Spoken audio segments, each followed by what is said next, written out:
Hello ನಮಸ್ಕಾರ.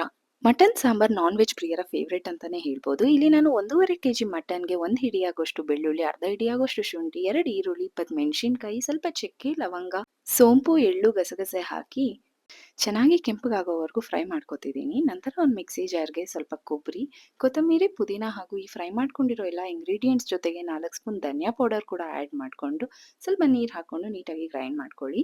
ನಂತರ ಒಂದು ಕುಕ್ಕರ್‌ಗೆ ಸ್ವಲ್ಪ ಎಣ್ಣೆ, ತೊಳೆದಿರೋ ಮಟನ್, ಬೇಕಾಗಿರೋಷ್ಟು ಉಪ್ಪನ್ನ ಆ್ಯಡ್ ಮಾಡಿಕೊಂಡು ನೀಟಾಗಿ ಮಿಕ್ಸ್ ಮಾಡ್ಕೊಳ್ಳಿ. ನಂತರ ಸ್ವಲ್ಪ ಮೆಂತ್ಯ ಸೊಪ್ಪು ಕೂಡ ಹಾಕ್ಕೊಂಡು ಹಸಿ ವಾಸನೆ ಹೋಗೋವರೆಗೂ ಚೆನ್ನಾಗಿ ಫ್ರೈ ಮಾಡ್ಕೊಳ್ಳಿ.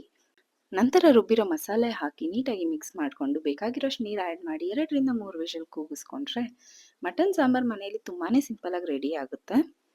ಲಾಸ್ಟಲ್ಲಿ ಇದಕ್ಕೆ ಸ್ವಲ್ಪ ಕೊತ್ತಂಬರಿ ಹಾಗೂ ಪುದೀನ ಹಾಕಿ ಒಂದು 5 ನಿಮಿಷ ಸ್ಟವ್ ಮೇಲೆ ಹಾಕಿ ಕುದಿಸ್ಕೊಂಡ್ರೆ ಟೇಸ್ಟ್ ತುಂಬ ಚೆನ್ನಾಗಿರುತ್ತೆ. ಇದು ಮುದ್ದೆ, ಅನ್ನ, ಚಪಾತಿ, ರೊಟ್ಟಿ ಎಲ್ಲಾದ್ರ ಜೊತೆ ತುಂಬಾನೇ ಚೆನ್ನಾಗಿರುತ್ತೆ. ಇದನ್ನ ಮನೇಲಿ 30ರಿಂದ 40 ನಿಮಿಷದೊಳಗಡೆ ತುಂಬಾನೇ ಈಸಿಯಾಗಿ ಮಾಡ್ಕೋಬಹುದು. ನೀವು ಕೂಡ ಮನೇಲಿ ಒಂದ್ಸಲ ಟ್ರೈ ಮಾಡಿ ನೋಡಿ. ತುಂಬಾನೇ ಇಷ್ಟಪಡ್ತೀರಾ.